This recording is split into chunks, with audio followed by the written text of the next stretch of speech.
වෙනදා වගේම ඔන්න අපි අදත් ආවා හැංගිලා තියෙන දියැලක් බලන්න. අපි ඉන්නේ කළු පහනෙන් බඹරකන්ද යන පාරේ. ඒ පාරේ බඹරකන්ද දියැල්ල යන්න කලින් හරි ලස්සන ගමක් හම්බ වෙනවා. ඒ ගමේ ගහලා තියෙන බෝඩ් එකක් ගලපිට යායතේ වත්තට යන පාර කියලා.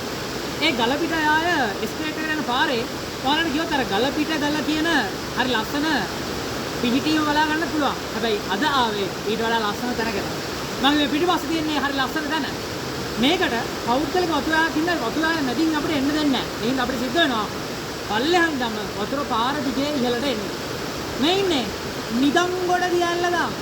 එමත් නැත්තම් ගලපිට යාය ඇල්ල කියලා හඳුන්වනවා. හරි ලස්සන පිහිටීමක් තියෙන දියැල්ලක්. කොහොමත් වතුර පාර පටන් ගන්නේ හෝටල් තැන ස්වභාව රක්ෂිතේ.